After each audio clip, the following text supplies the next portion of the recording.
깜짝이야. 진짜. 실제 공습 경보를 발령합니다. 불난 거 현재 아니야? 시각 우리나라 전역에 실제 공습 경보를 발령합니다. 왜 이러지? 진짜 놀랐다. 불난 거 아니죠? 이 소리는 1983년 2월 25일 오전 10시 55분 서울, 경기, 인천 일대에 실제로 울렸던 공습 경계 경보였습니다. 자, 평화로운 일상을 보내던 시민들이 상공으로 뛰어 들어가기도 했고요. 지하 대피소를 찾아가기도 하고 실제 공습 경보를 대비하게 됩니다. 자, 아수라장이 됐죠. 이때 이 사이렌 소리를 직접 들었던 분, 기억이 생생하신 분이 이 자리에 있습니다. 어르신 모셨습니다. 신중건 교수님. 신중건 교수님. 내가 나이가 그렇게 들었단 말이야. 어르신 앞으로 보이세요? 말은 들리시죠?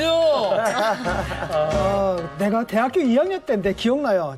이대 입구에 있었어요. 이대 입구에 친구 집이 있었는데 친구 집으로 들어가려는데 엘리베이터를 타려고 하는데 그게 방송이 나오는데 그게 마이크 길바닥에도 마이크로 방송이 됐던 것 같아요. 공습 경보입니다. 공습 경보입니다. 그다음에 더 불안한 건 뭐냐면 이게 훈련 상황이 아니라고 했던 것 같아요. 실제 상황입니다. 이러는 거예요. 놀래가지고 그런데 옛날 6.25 때 같으면 북에서 막 포 쏘는 소리도 좀 들리고 폭격하는 소리도 좀 들려 있었는데 조용해요. 그 사람들 보니까 다들 뭐랄까 불안해하면서 서로 이렇게 쳐다보고 무슨 일인가 어리둥절하는데 반신반의하는 거야. 이게 뭔가 잘못된 건가? 아니면 진짜인가? 그때 막 헷갈렸던 생각이 나요. 그때 당시 사회 분위기가 동아일보 내부 이제 기록소에 저장이 돼 있는데 그때 시민들이 이 사이렌이 울리고 실제 상황입니다라고 하니까 83년도잖아요. 그때까지만 하더라도 지식창에 검색할 수 있는 게 없었어요. 실시간도 없었고 어디다 물어볼 데가 없었으니까 다 전화기로 신문사에 물어봤어요. 신문사에 전화해. 그때는 꼭 신문사에 물어봤어요. 그래서 우리 신문사에는 지금도 있는데 그 시민들이 궁금한 거 응대해주는 당직 기자가 있어요. 별의별 걸 다 물어보세요. 근데 하물며 사이렌이 울리니까 진짜 북한이 쳐들어온 거 맞느냐, 이게 정말 공습 경보가 맞느냐, 우리 어디로 피난 가야 하느냐라고 문의 전화가 동아일보로 빗발쳤다라는 기록이 동아일보 내부에 딱 있어요. 자, 온 국민을 불안에 떨게 한 공습 경계 경보. 도대체 왜, 무슨 이유로 울렸던 것일까요? 자, 그 이유를 알기 위해서 사이렌이 울리기 30분 전으로 돌아가 봅니다.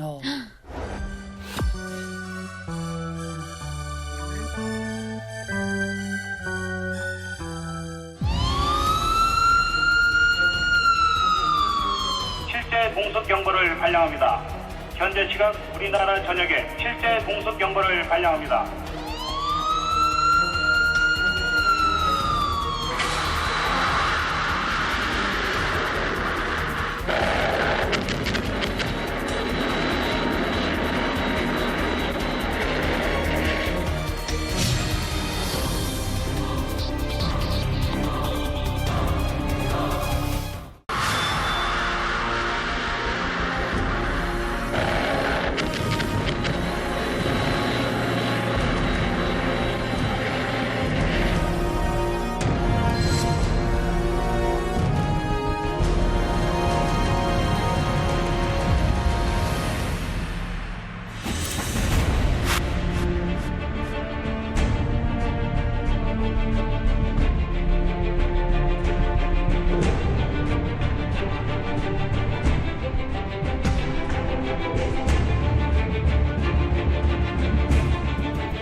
(11시 4분경) 휴전선을 넘어 자유대안으로 미국 19 전투기 일대를 몰고 북계군 조종사 1명이 기순하여 왔습니다.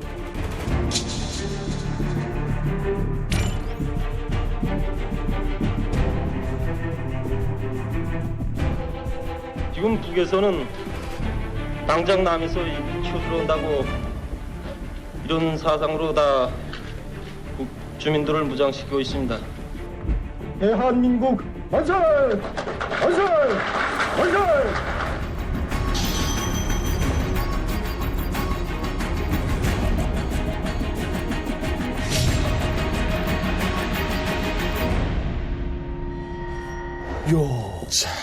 정상버리고 신기하다 이거.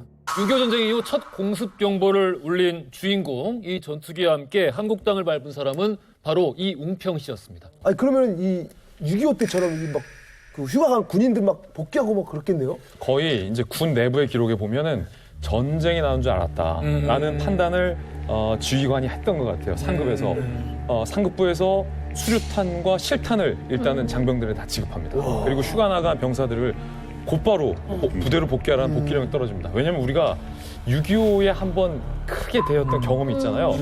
휴일날 군인들은 다 휴가 나가고 훈련도 안 하고 있었을 때에 탱크를 밀고 내려왔던 경험이 있었는데 이번엔 육로로 뚫린 게 아니라 하늘로 뚫렸다라는 판단을 충분히 군 수뇌부에서는 그때 당시 할 수 있었던 그런 긴박했던 상황이었죠.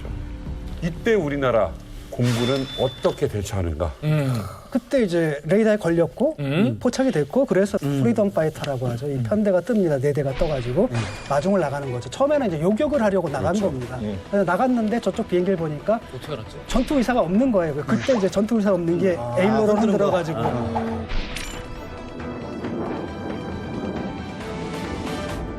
기순하는구나. 그래서 그를 데리고 수원 비행장까지 이 만국 공항 에스코트를 한 거죠. 거의 그렇대요. 예. 아, 그래? 이게 우리 군은 쏠 준비하고 갔을 거 아닙니까? 당연하죠. 왜냐하면 우리도 그랬잖아. 실제 상황이니까. 실제 상황이니까. 라고 하고 군인들도 그렇게 알고 나간 거고 요격하려고 나간 거죠. 근데 그렇죠. 한 대가 오고 있어. 한국에 올 때 소연 씨 얼마나 걸렸어요? 지금에 와서 생각해보니까 제가 탈북을 12살부터 시도를 계속 했어요. 그리고 지금 탈북 성공한 데까지 제 인생의 한 절반은 탈북길에 넣었다라고 볼 수 있어요. 인생의 절반이 걸렸어. 은하 씨 미국 타고 두만강을 건너서 중국 산속에서 몇 년 살았어요? 산속이요? 저희는 4년 정도 살았죠. 4명의 가족이 네. 산에서 먹고 자고를 하며 4년을 버티다가 오게 됐다. 그리고 그 산에서 살다가 이제 완전히 대한민국으로 가야겠다라고 결심하고 떠난 그 시간, 한국에 도착한 시간 합치면 1년 정도 걸렸는데 그래도 저희는 다행이에요. 1년이라도 걸려서 온 게 다행인데 사실 베트남이나 아니면 뭐 캄보디아 제3국에 뭐 1년 넘게 많게는 뭐 3년 가까이 거기에 억류되어 계신 분들도 맞아요. 많죠. 지금 이렇게 오는데 시간 얼마나 걸립니까? 뭐 10몇 년 걸린 분 앞에서 이런 말 해서 죄송한데 그러니까. 30분. 오전 10시 28분에 평안남도 개천 비행장에서 떠서 30분 걸려서 11시 4분에 수원 비행장에 딱 도착했으니까 정확히 30분. 이 망명 시도하기는 최악의 상황인데 어떻게 전투기까지 끌고 올 수 있었을까요? 제가 국방부 출입 기자 했을 때 공군을 주로 담당했었거든요. 기자들 사이에서도 국방부 출입 기자 사이에서도 약간 자기에게 특화된 군이 있어요. 저 같은 경우는 이제 주로 공군을 많이 취재했었거든요. 그래서 이 공군 작전을 이해해야 돼요. 이 말을 하는 이유는 북한이 공군 조종사들에게 극진한 대우를 해주고 북한이 그때 당시 공군에 대한 프라이드가 있었던 이유는 한편에선 공군은 절대로 이런 일 못한다라는 자신감이 있었던 거예요. 왜냐하면 공군이 전시에 혼자서 비행기가 단독 작전을 하는 경우는 거의 없습니다. 공군은 작전의 개념이 다 편대 비행. 편대로 움직이죠. 네, 편대 비행이에요. 4대, 8대, 10대, 16대 편대 비행으로 하기 때문에 작전을 할 때도 편대로 해서 최소 2대는 떠야 돼요. 그래야 한 대가 격추되더라도 한 대는 딱 도착했거든요. 구출을 하거나. 북한 공군에서는 보통 4대의 비행기가 떠서 편대 훈련을 하는 거예요. 근데 하필 그날따라 어떤 사정이 있었는지 이웅평 씨가 훈련할 때는 2대밖에 안 떴어요. 그리고 이웅평 씨가 2대 중에 앞에 비행기가 아니라 뒤에 비행기. 후발대 비행기. 그러니까 안 보였구나. 선발대 비행기가 전투기가 작전 영역에서 작전을 수행하는데 회피 기동이라거든요. 이렇게 가다가 이웅평 씨는 이렇게 방향을 꺾은 거죠. 앞에 전투기였으면은 일로 못 오지. 그렇죠. 만약에 바로 도곡 바이킹. 만약에 이웅평 씨가 앞에 탔으면 뒤에 있는 전투기가 그대로 따라와서 그렇지. 격추될 수 당연할 수 있어요. 있지. 2대가 떴고 하필 뒤에 전투기에 탔었던 거예요. 그 상황을 조금 제가 설명을 드리면은 저는 나름대로 이제 밀떡이거든요. 이제 밀리터리 덕후인데 근데 특히 이제 그 당시 이제 이웅평 대위가 이제 그 개천 비행장에서 이륙해가지고 이제 그 수원 비행장까지 오는 과정을 보면은 정말 영화의 한 장면이었던 것이 일단 이걸 아셔야 돼요. 미그 19기는 레이더가 없습니다. 레이더가 없어요. 그러니까 레이더가 없는 그 항공기 전투기 같은 경우는 저쪽에서 무슨 주파수 전파가 오면은 그 전파를 따라서 가든지 아니면 계기 비행을 하든지 유관 비행을 해야 돼요. 그리고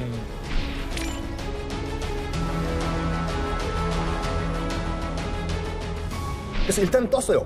방금 말씀하신 것처럼 이용평 대위는 2대 편대에서 뒤에서 붙었는데 문제는 뭐냐면 이 2대 편대 비행을 할 때 300m 안에 2대가 있으면은 레이더상으로는 점 하나라고 보여요. 하나로. 그래서 무조건 300m로 유지를 하다가 고도를 유지하지 않고 바로 초저비행을 해야 돼요. 아, 근데 진짜 운전 잘하는 거 초저비행이 뭐예요? 그러니까 낮게. 고도를 낮게. 고도 50m, 100m. 50m? 50m. 그럼 다 보이잖아요? 너무 낮은데. 왜냐면 레이더에 안 잡혀야 되니까. 지상 레이더에 안 잡히기 위해서는 초저공 비행을 해야 레이더에 감시망에 들어오지 않습니다. 이게 거의 뭐 영화인 게 뭐냐면은 일단 2대가 편대가 떠요. 뜨자마자 앞에 비행기는 날아가고 뒤에 이제 이용평 대위 같은 경우에는 레이더에 잡히기 전에 바로 기술 내려가지고 초저공 비행을 해요. 근데 이거를 네. 뭔가 이렇게 해야지라고 다짐한 게 있을 거 아닙니까? 그게 이제 그 공군 조종사들 가운데서 전설적인 사건이 한 개가 있는데 뭐냐면은 1967년에 6.1 전쟁이라고 있었어요. 이스라엘이랑 그 이집트랑 붙은 전쟁인데 6.1이요? 딱 6일 안에 이집트가 초전 박살이 나버리고요. 근데 말 그대로 근데 6일이 아니라 하루에 끝나요. 6월 5일 날. 어떻게 됐었냐면 그때 이집트는 최고의 방공 시스템을 갖고 있었어요. 총 23개의 대공 레이더가 다 이스라엘 방향으로 있었고 대공 미사일도 다 준비가 돼 있어가지고 이스라엘 쪽에서 이제 전투기가 이륙을 하면 바로 접촉시켰다. 이건데 한 대도 안 걸려. 왜? 역사상 처음으로 그때 그것을 들어서 공개가 됐을 때 이스라엘 미쳤다라고 했거든요. 이스라엘 공군기가 다 이륙을 해요. 그런 다음에 이집트 방향으로 가는 게 아니라 일단 지중해로 나가요. 다른 쪽으로 공해상으로 가요. 공해상으로 간 다음에 명령을 내립니다. 50m로 하강하라. 그러니까 그 50m가 레퍼런스가 있구나. 레퍼런스가 있어요. 그걸 이용평 대위도 배웠을 거예요, 그걸요. 그래서 50m 이 해발 50m 그 레벨에서 바로 이집트 뒤를 때리거든요. 그래가지고 이륙하기도 전에 400대 가운데서 300대가 그냥 지상에서 박살이 나거든요. 그래서 6일 만에 전투가 끝나버린 거예요. 그 말씀을 제가 한 가지 보충드리면 그 본인이 직접 말씀하시는 거를 들어보니까 비행기가 편대 비행하다가 이제 이용평 대령이 이미 남한으로 이제 각오를 했으니까 이제 이탈을 한 겁니다. 이탈하면서 이 대령은 뭘 생각했는가 하면 먼저 편대장이 야, 왜 떨어지냐, 고장이냐, 기름 떨어져 이걸 확인을 하거든요, 이 마이크로. 그러니까 그 말에 답변을 하지 않기 위해서 통신을 끈 거예요. 그러면 편대장은 지상에서도 지금 전파로 보고 있고 말을 다 듣고 있거든요, 지금 비행 주의소에서. 왜 답변 없어? 하는 시간을 벌은 거예요. 그렇게 하고 다음번에 이제 그 각성한 거는 북한의 여기 그 황해도 안압, 여기 곡산, 그다음에 고성, 과일 여기에 그 미사일이 있어요. 대공 미사일. 거기서 북한 지역에. 북한이 거기서 포착을 하면 지대공이구나. 그 비행기가 저기 수원 비행장까지, 오산 비행장까지 와도 쏠 수 있는 거예요. 그게. 그러면 그 미사일이 따라와 버리는 거예요. 그러니까 거기에 걸리지 말아야 돼.